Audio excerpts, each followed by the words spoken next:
From the Mercy One studio. Making It Personal with Bishop William Joensen on Iowa Catholic Radio and iowacatholicradio.com. Welcome to Making It Personal with Bishop Joensen. I'm Kelly Mesher-Collins with the Diocese of Des Moines. On today's show, we're talking about World Day of Prayer for the Sick. Our guests today are Sister Rini Samethi and Sister C.G. John, who are little missionaries of the Sacred Heart and currently serving at Bishop Drum Care Center in Johnston. But before we get to today's interview, let's find out what's on the Bishop's mind. Just a nice little Friday here in Iowa, right. Central Iowa, skating around on the roads and everything else. So it was very we all good. made But it. We made it safely. Our guardian angels were hard at work this right. morning, so good. Hard to believe we're already a week past Catholic Schools Week, and I think a lot of great energy in the places I was privileged to meet with some of the school communities and have Mass.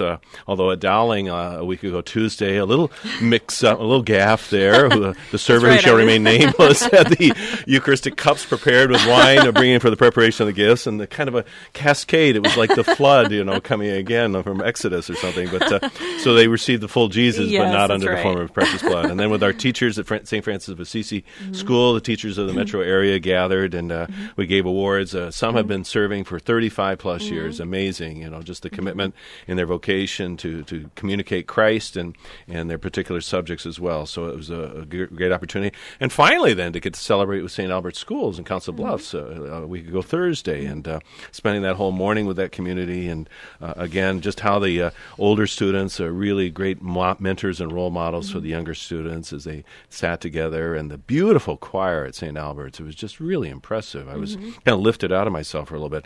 And then St. Theresa Schools on Friday here in Des Moines, and among the other treats was, not only the Mass, but then going and kind of seeing their STEM endeavors. I and heard things about like that. Yeah, so I don't think the Iowa Highway Patrol is going to be hiring me to fly drones anytime soon, because they let me fly a drone and it crashed and burned. So that was a quick lived I did experience see that video. that was there. So oh no, it's on video. Yeah, it's not out there though. Just okay, I just very saw good. it, So yeah. that, and then privileged this week to be at the National Catholic Bioethics Center Bioethics Conference. They have every 2 years for bishops across the United States, and they've been gathering in Dallas. This was their 27th time, but my first opportunity to do that. Although some of the familiar people that I've associated with in the past from NCBC, their outgoing director, Dr. John Haas, and their new director, Joseph Maney, but Cardinals Donardo and Wuerl were there, Archbishop Christophe Pierre, the nuncio, but just really a wide-ranging set of topics, women's care, different things in terms of reproductive care, genetic medicine, and things like that. And then also just the role of the bishop, which was probably the most instructive thing for me, interacting with healthcare institutions. And I know we have several in the diocese, and we'll be looking to talk to some here coming up as well. So just a great moment, and to get back safely. And here we are back on this first Friday as well. We're conscious of next Tuesday's Feast of Our Lady of Lourdes, which John Paul instituted some 27 years ago as the World Day for the Sick. And so I think you're kind of conscious always of those who are labor and burdened in our midst. Pope Francis always issues a message, as did his predecessors. And he talks about not only how we seek the face of Jesus, but Jesus' gaze is upon us always. And so Jesus sees us, and he sees us in our vulnerability, our woundedness. As Pope Francis says, he looks upon a wounded humanity with eyes that gaze into the heart of every person, not of indifference, but seeing people in their entirety. And so when you think about sick persons or persons who are vulnerable or infirm, it's always the accent on the word person rather than however we might describe them or qualify them as well. And so Jesus is stirred by his relating to us and how he comes together. Christ did not come to give us prescriptions, but through his passion, death, and resurrection, he frees us from the grip of evil. And so Jesus' eyes and heart are attracted to us, but in particular the lowly ones in our midst. And we're going to talk very shortly with some who not only behold that gaze, but are the gaze of Jesus, looking for that in a few minutes as well. So it's a beautiful thing we do, and the sisters here who will join us shortly, poised between the Feast of the Presentation last week. We had a little celebration with some of our international and sisters from the region, just kind of commemorating their vocation, blessing them, and the great way in which they build up the Church of Des Moines. All right, we're going to take a quick break. You're listening to Making It Personal with Bishop Joensen on Iowa Catholic Radio and the Spirit Catholic Radio Network. Hi, this is Father John Ricardo, and I want to thank Caldwell Parish Funeral Home and Crematory for underwriting Christ is the Answer. Losing a loved one, as we know, is never easy, and it can leave you feeling lost and even hopeless at times. But Caldwell Parish helps ease that burden by sincerely caring both about your loss and about your faith. Caldwell Parish Funeral Home and Crematory is Des Moines' only Catholic-owned and operated funeral home. Their number is 515-276-0551 or online at caldwellparish.com. Impoverished children break everyone's heart, but poverty seems like such a big problem. What can one person do to make a difference? For 17 years, Blessman International's passion has been to connect the resources of our donors with sustainable programs that impact the lives of impoverished children in South Africa. Our donors are feeding thousands of hungry children every week, providing basic water and sanitation for impoverished communities, and sharing the love of God in practical ways every day. Go to www.blessmaninternational.org and make your donation today.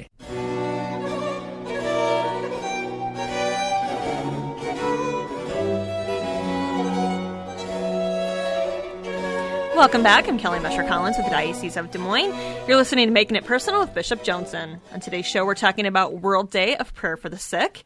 Our guests today are Sister Rini Samethi and Sister C.G. John, who are Little Missionaries of the Sacred Heart and currently serving at Bishop Drum Care Center in Johnston. They'll talk about their work in caring for the sick and elderly. So great to have you, and thanks for braving out here. You know, I don't know if there's snow in India, where you're originally from, or not, or you had to kind of negotiate some of those things, but hopefully you've made your peace with that as well, and so that you could be here on this First Friday with us as well. So your community, the Little Missionaries of the Sacred Heart, actually founded in India or founded in Italy? Or founded in Italy. Yeah, can you say a little bit more about that? Your foundress. Yeah, our foundress is Mother Clotilde Gilli. She founded the congregation in 1922 in Italy. Our mother house is in Livorno, Tuscany. Mm-hmm. We have different communities in Italy, Philippines, India, and in the U.S. Our congregation's name is Little Missionaries of the Sacred Heart. Beautiful, beautiful. Lei parla Italiano or no? A little bit. A little bit. Yes. Yeah, that's. I'm with you on that. We won't go hungry together. Okay, in that way as well. So, but I've been very privileged to get to know you in recent weeks. As we've come together for some liturgies and conversation and laughter as well. And you're just a very joyful community. I sense that spirit, that gentleness of Jesus also in that particular way. So, Thank you. You had served not only in India, but your vocation led you to Philippines, I understand. Yes. Can you talk a little bit about that? So during our juniorate, we did our juniorate in the Philippines, mm-hmm. and we get our nursing degree there. Mm-hmm. So we had enough time to be with other people, mm-hmm. and we did prison ministry there with the local sisters. Mm-hmm. And we were always with the youth since we were in the school, in the university. So it was a very good opportunity for us to grow and make Jesus present. Beautiful, beautiful. So an array of ministries, not necessarily automatic that you would end up in healthcare. Is that right? Or did you discern that as part of your own respective vocations? We do not have prison ministry, but the local sisters there where we served mm-hmm. had a group, like we do here, and we go to the prison and visit the prisoners and spend some time with them. Okay. So. Well, tremendous. So, really realizing that spirit of Matthew 25 then in so many ways that you bring Jesus and recognize him in those who are vulnerable or on the peripheries in that particular way. And then the United States, how did that come about? How did you, was it Bishop Pates or who kind of prompted your... We came to know about Bishop Drum Retirement Center through an Indian priest who worked at St. Pius Catholic Parish in Urbandale. Mm-hmm. He mentioned to us that Bishop Drum is inviting nurses to work there. So through Father Joy and Father Frank Palmer, he's an American priest, served at Bishop We know him Drum, well. We know him. at St. Pius, and through them we came to know about Bishop Drum, and our congregation asked us if we would like to come and work here, so we said yes. Okay, so you did have some say in this. It wasn't under strict obedience that you came no. to Bishop Drum. No. Okay. All right, so there's freedom in religious life. Yes. Yes. Even within the context of the vows and some discernment that you performed, okay? But you'd never been to Bishop Drum before you agreed to come. So the first time that we came to U.S. and especially here in Iowa in 2012. We don't have any communities here. No family members. So it really was an act of faith on your part to do this, to step out as a missionary. And so sometimes, we here in Iowa or in the United States think of other lands as missionary territory, but in a way we're missionary territory from your perspective as well, as part of the universal church. So we're so grateful that you came here. Now, Bishop Drum, it's no small operation, is it? I mean, a large continuum of care that's there. Okay, can you talk a little bit about the various ministries that you perform and maybe what you find most enriching or fulfilling, and then what may be most challenging? We both are nurses. We work at Bishop Drum from 3 to 11 evening shifts. We also provide spiritual and prayerful support to the residents and family. And we are there at the death of a resident to provide prayerful support. We also serve at Mass at Bishop Drum Chapel. Also with Father Bede. Yes, with Father Bede. And our most fulfilling moments are when we see that our residents are satisfied with our care, or when we see happiness in their faces, we are happy. So that's most fulfilling, and there is a Catholic atmosphere at Bishop Drum. We provide a holistic care there, because the residents, they have their physical needs, social, psychological and spiritual needs. All these needs are met at Bishop Drum. We provide pastoral care and counseling, and of course physical help in the nursing care, and also there are because it's a large. Some people are quite independent, right? In part of the sections. Yes. There are mostly people are elderly, but there are patients come from the hospital after the surgery for rehabilitation.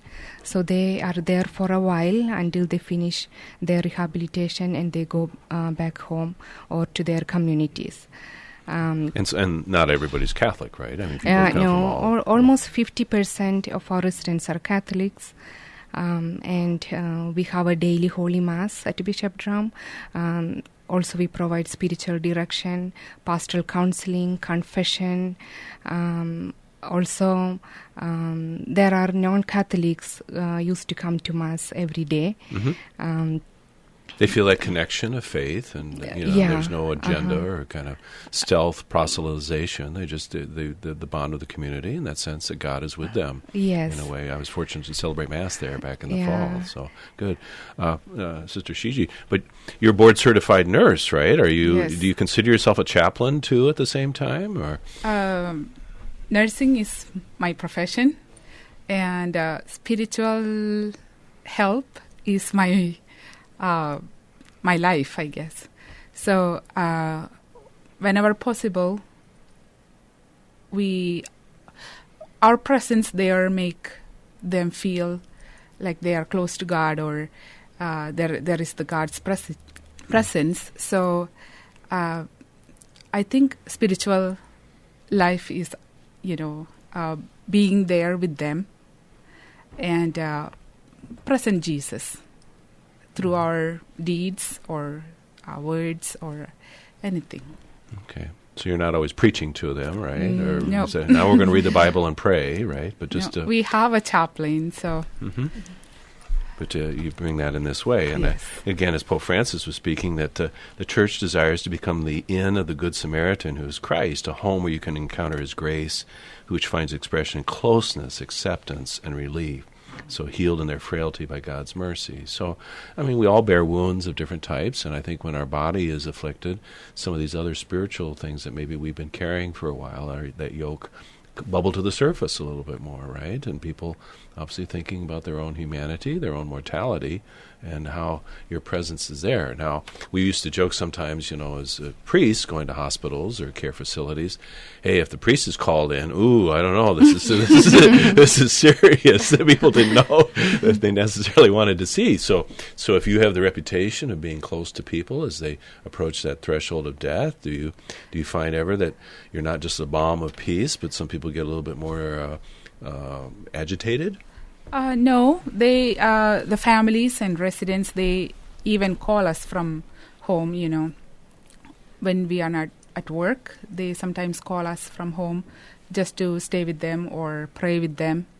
So I think they appreciate us, then they get agitated. So okay. Mm-hmm. Mm-hmm. So you form connections with people, and yes, over the 8 years now almost that you've been there. Right? Yes, and residents there are long-term, mostly are long-term. So we get to know them and their families very well. And they have that connection to us too. So we get more than we give. It is very... it is a blessing for us to be there too. Mm-hmm, mm-hmm. But I would wonder, just as you're with people, and that many of your people do hopefully go to behold Jesus face to face. But does that take a personal toll on you? That those relationships, that death is part of your normal ministry and your work in this way. Does that, yes. Do you have to kind of spiritually step back on occasion and kind of recoup? That maybe grief for you. How's that? How do you deal with that? Oh, we do have to grieve because we, as I said, since they are with us for a long time, we feel that they are part of us. And when somebody die, it is from our part, it is a sad thing too. So. It's not just, there's the resurrection, happy day, all right. But not always, the human dimension sometimes is real. Helping families, get through that grief is part of our work too. Mm-hmm. And preparing the residents for the good death. Mm-hmm. Mm-hmm. And the good death, which if we were to be etymologic, we would say euthanasia, but obviously that's far from the kind of current that's there. So if we just take that literally, but a good death has different meaning in the Christian sensibility, doesn't yes. it? That mm-hmm. not that we just kind of cancel out all suffering or the individuals who are suffering and kind of delete them from the human community, but that you accompany them and that you stand by them and their families. Yeah. As Francis says, at the side of every sick person, there's a family which itself suffers and is in need of support and comfort that's there. Yeah. Have you ever, here's a kind of, we talked about conscience rights at this bioethics conference.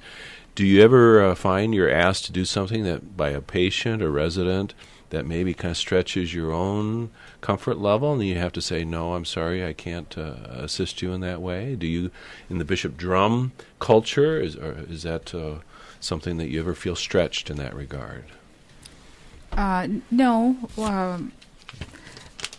At Bishop Drum, we have support from the management too. If something come up, they step out and help us. So, and we never experienced something like that. So, mm-hmm. So it's a place where you can really truly be who you are as yes. as women of faith, but also skilled medical professionals, bringing that to bear. And so, a happy marriage for you, if you will, in that regard. And we're so blessed that Bishop Drum is here in that particular way that might be present. So you're joined, she's not with us today, but Sister Elsie, I know, has come to join you. She's studying hard so that she can get her American board certification, and so we pray that goes well for her. You get to do, and then you got to go back to being a student, and that's never an easy transition. Yeah. I can testify to that, in that particular way. And then you'd alluded to me before, you're going to have another person join your community? Yes. Her visa processing is under, it's going on. So we hope that she'll be here this year. Mm-hmm. She's a registered nurse in Italy, and when she comes here, she'll join us to work at Bishop Drum. Mm-hmm. Of course, she has to pass the nursing board, and we hope that she will be able to do that. Mm-hmm. Yeah. Mm-hmm. Will you be her tutor or not? She's going to have to do this on her own because you're working hard. You have an evening job, right? 3 to 11. You're working second shift in that particular way. But even today, we know we're so blessed by those healthcare professionals or ministers who come to us from other parts of the world. Tradition that obviously Bishop Pates really facilitated greatly. Yes. Today, actually, Father John Owusu is coming to us from Ghana to undertake the role of chaplain at Lutheran Broadlawns Medical Centers, the Unity Point cluster of things. So again, you're part of a constellation. So when we think about who do we welcome and the kind of hospitality that we provide in our government and things, these are some considerations when we talk about visas and quotas and all that's there. And so how you've enriched us in this way. So what do you do for fun? I mean, you've come here on your day off. I mean, you're going to go out and make snowmen, or we're kind of winding down. So we're winding down, sisters. I just want to kind of last question here. Watch Bollywood films or what? No, so I'm sorry if I'm being stereotypic here. Yeah, during our off days, we do watch Indian comedy movies, and we go for shopping. And we sleep in the afternoon because it's our day off. Well, the great Italian customer proposal. So thank you so much for being with us. God bless you on World Day of the Sick and beyond, and anoint your ministry. Thank you, Bishop. Thanks for having us. We're going to take a quick break. Hi, this is Father John Ricardo, and I want to thank Caldwell Parish Funeral Home and Crematory for underwriting Christ is the Answer. Losing a loved one, as we know, is never easy, and it can leave you feeling lost and even hopeless at times. But Caldwell Parish helps ease that burden by sincerely caring both about your loss and about your faith. Caldwell Parish Funeral Home and Crematory is Des Moines' only Catholic-owned and operated funeral home. Their number is 515-276-0551 or online at caldwellparish.com. Thank you, Blessman International, for their support of Iowa Catholic Radio. Everyone lives their life 24 hours a day, 7 days a week, 365 days a year. How we use that time directly affects if our life will leave a significant impact or not. Each year, Blessman International leads Central Iowans on a 12-day, all-inclusive experience sharing the heart of Christ with children in South Africa. Teams are forming to do something significant in an African child's life. Learn more at blessmaninternational.org. That's blessmaninternational.org.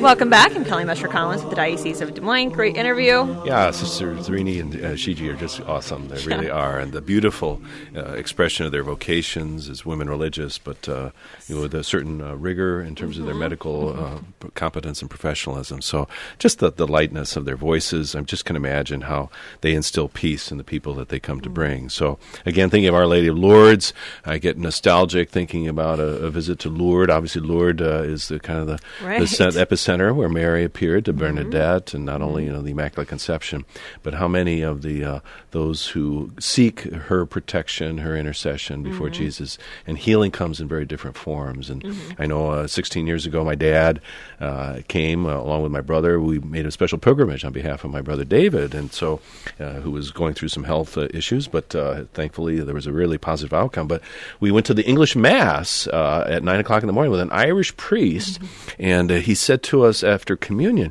he says, I hear there's some people from Iowa here. I've got some caucus results. Who's this John Kerry who just won the caucus last night? So that was back in those days when the caucus results were known immediately rather than stringing it out for an entire week. So the debacle, which cast a maybe glaring light upon Iowa this week. Yes, it did. But there we have it. So I don't know what Mary makes of all of that, and I'm not gonna pray to find out. So, but good. So a lot happening this week.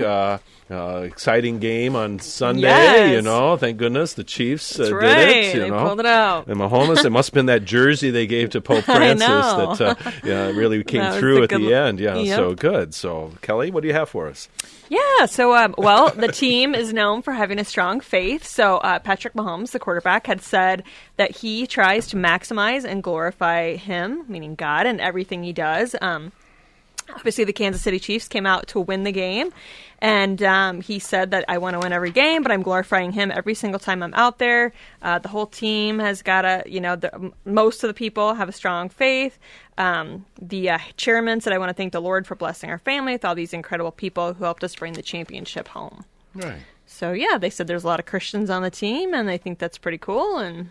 Yeah, and I think that gratitude to God was glorified by both teams who gave us an excellent game. I don't know that God really had any bets down on either team for that, but and I didn't think he was doing a kind of doing data analytics to see how many Christians were on either team as well. Weighs it out before he decides who's going to win. So, but I think that sense of that all that we're about, even in our leisure, our profession, for whom sports is work, for some people, obviously that God is with us in all of those things. So we're kind of poignantly conscious also in light of World Day of Prayer for the Sick and those who minister to the sick. Obviously the great loss to the Diocese of Des Moines, who was Father Tan Tran, who passed away on December 10th, suddenly but peacefully at age 62. But his various ministries in the Council Bluffs area, not only to parishes but to institutions of care and the hospitals as well. And it was a kind of a beautiful posthumous note when CHI Mercy Hospital in Council Bluffs awarded him posthumously the Rose Award for his great ministry to the people in the hospital as well. That Rose Award that recognizes their role model who outshines in so many ways, shows examples, and then brings excellence also. And so I'm sure Father Tan's family, as they continue to grieve his sudden passing in California, are consoled to know this is a man who's left his mark in this way. And I think a beautiful example of priesthood and his music and all that he was about in that way. Mm-hmm. So we're, of course, always wanting people to remind us, to tell us how they've experienced Jesus in the past week by texting 515-223-1150. That's 515-223-1150 with the hashtag Bishop. Hashtag Bishop. Do you have to capitalize Bishop to get it right, or does it get kicked out into cyberspace? It's a tag, so it's not like it's on Twitter or anything. So okay, they'll be good. They'll be good. All right. Well, again, my ignorance is glaring in so many regards. But so we're so grateful, and we'll continue to support those. And Pope Francis again, as he calls us, and we're conscious of those who maybe attempt to manipulate medical care for their own advantage in the medical profession. And so we support all men and women of goodwill and the great ways in which they bless and build up our communities and brings God's healing to bear. All right, this has been another edition of Making It Personal with Bishop Joensen. You can hear Making It Personal with Bishop William Joensen every week on Iowa Catholic Radio and iowacatholicradio.com.